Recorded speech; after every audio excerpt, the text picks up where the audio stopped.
दूसरा सवाल वो ये है कि ये मीडिया पे भी पिछले दिनों सवाल उठाया गया था कि ये नमाज हमारी तरह पढ़ते हैं, इबादत हमारी तरह करते हैं। किबला इसका जवाब यह है, अभी अल्लामा मोहम्मद शफीक साहब मुजद्दिदी ने बड़ा प्यारा खिताब फरमाया। तो वो फरमा रहे थे कि सैयदना सिद्दीक़ अकबर रज़ियल्लाहु तआला अन्हु उन मुनकरीन ज़कात के खिलाफ तलवार उठा रहे हैं। ये हदीस बुखारी में है। सिर्फ ज़कात का इनकार किया। नमाज पढ़ते हैं, अहले किबला भी हैं, कुरान भी वही पढ़ते हैं, हज भी करते हैं, रोजे भी रखते हैं, ज़कात का भी मुतलक इनकार नहीं किया था। उसमें भी उनके पास वो बातें बनाते थे, लेकिन सिद्दीक़ अकबर ने उनके खिलाफ जिहाद किया और फरमाया कि ये बकरी की रस्सी भी अगर अल्लाह की राह में देते थे ना ज़कात के माल के साथ, वो रस्सी भी अब नहीं देंगे, तो मैं इनके खिलाफ जंग करूंगा। आपने फरमाया अगर आज हम ढीले पड़ गए तो जरा गौर से सोचो, क़यामत तक तरह तरह के बातिल तबके सर उठाते रहेंगे, उनको रोकने वाला फिर कोई ना होगा। दलील क्या होगी कि सिद्दीक़ अकबर जो ढीले पड़ गए थे, तुम्हें सख्ती की क्या जरूरत। फारूक आजम ने बहस की, मौलाए मुर्तजा ने बहस की, सिद्दीक़ अकबर रज़ियल्लाहु तआला अन्हु ने सबको कायल कर दिया और समझ गए कि जिस हद तक सिद्दीक़ अकबर की निगाह काम कर रही है, उसी हद तक हमारी निगाह को भी सोचना चाहिए। कुरान में अल्लाह करीम जल्ल शानु बिल्कुल पहला सिपारा है, युमिनूना बिल गैब व युकीमूना सलाता।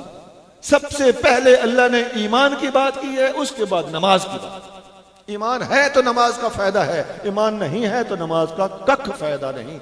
ईमान के बगैर नमाज महज टक्करें मारना है, एक्सरसाइज है। और अगर ईमान नहीं तो रोजा भूखे मरना है, ईमान नहीं तो ज़कात उजड़ना है, ईमान नहीं तो हज में चक्कर काटना है, ईमान है तो ये सारी चीजें बहाल हैं। बुखारी में एक हदीस है, एक आदमी आका करीम सल्लल्लाहु अलैहि वसल्लम के पास दौड़ता हुआ जिहाद के मौके पर मैदान जंग में आका के पास आके कहने लगा, हुजूर मैं काफिरों का आदमी हूं, आपके साथ मिलकर इनके खिलाफ जंग करने आया। अब बहुत बड़ा चांस था, अपॉर्चुनिटी थी, एक मौका मिल रहा था दुश्मनों का बंदा इस्तेमाल करना। अल हर्ब खदातुन, उसके तहत ही हुजूर कबूल फरमा लेते, लेकिन मेरे साफ नबी ने, मेरे हक गो नबी ने उसकी इस पेशकश को ठुकरा दिया। आका ने फरमाया, आप हजरात भी ये अल्फाज जरा याद करके घर चले जाएं, मुश्किल नहीं है। आका ने फरमाया अस्लिम, अस्लिम, मुसलमान हो जा, सुम्मा कातिल, फिर जंग करना। बुखारी शरीफ में अल्फाज। और एक और हदीस में आता है, इन्ना ला नस्तईनु बिमुशरिकिन, हम मुशरिकीन से मदद नहीं लेते। अल्लाह के अलावा किसी अल्लाह के प्यारे से मदद लेना जायज है, लेकिन यहां मुशरिकीन की कैद इसीलिए लगाई कि तू मोमिन होता मैं तुझसे मदद लेता, तू मुशरिक है, वला नस्तईनु बिमुशरिकिन, हम मुशरिकीन से मदद नहीं लेते।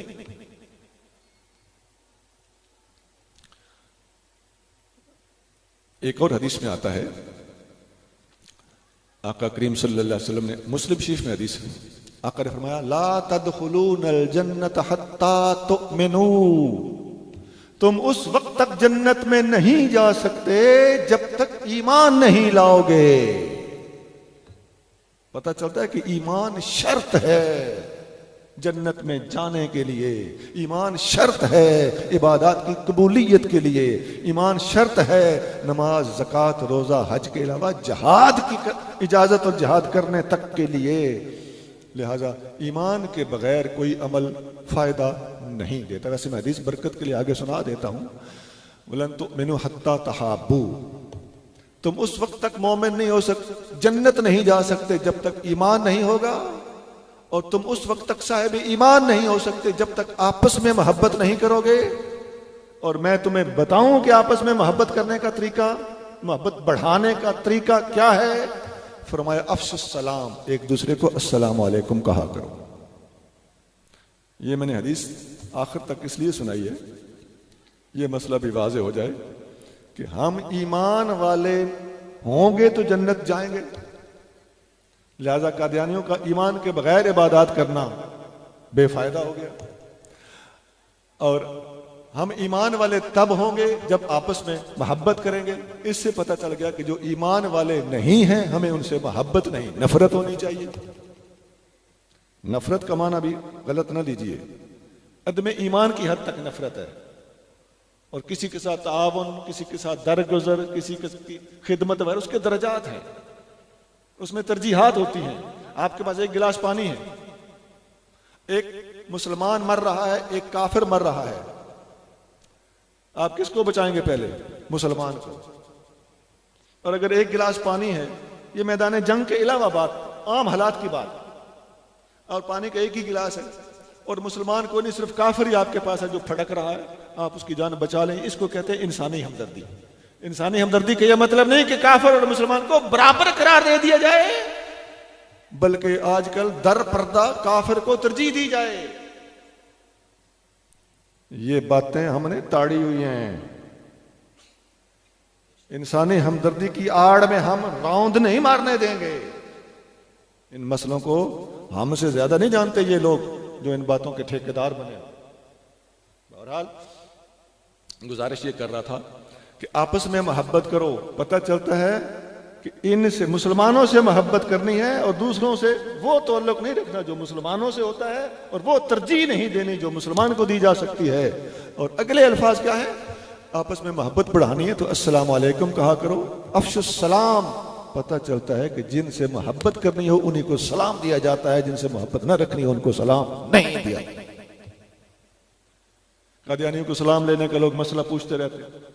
किसी किस्म की भी ऐसी बात, ऐसा काम, ऐसी खरीदारी, ऐसा लेन देन जिससे इनको माली मुआवनत मिलती हो और वो ये पैसा हमारे खिलाफ इस्तेमाल करते हो, हर मुसलमान पर लाजिम है कि ऐसे ताल्लुक से मुकम्मल हद तक गुरेज करे।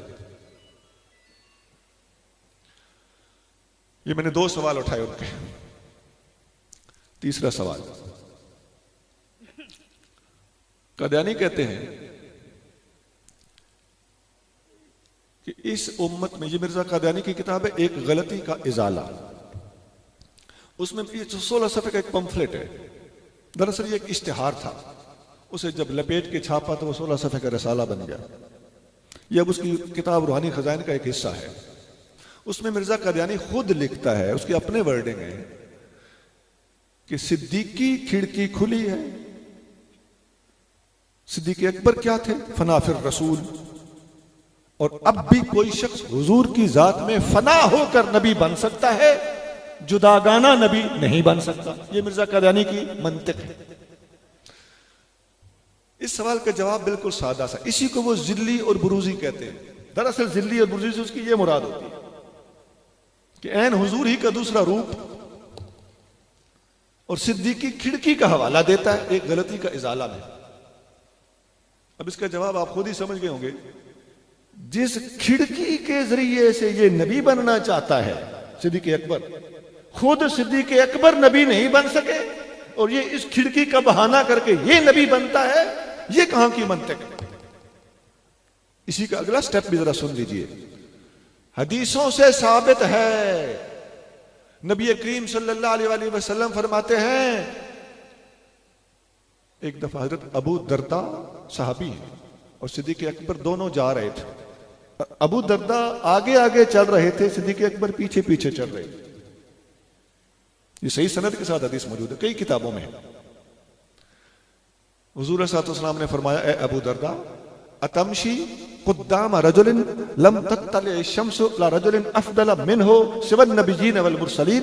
ए अबू दर्दा, उस बंदे के आगे आगे लग के चलते हो जिससे अफजल शख्सियत इस सूरज ने नहीं देखी सिवाय नबियों और रसूलों के।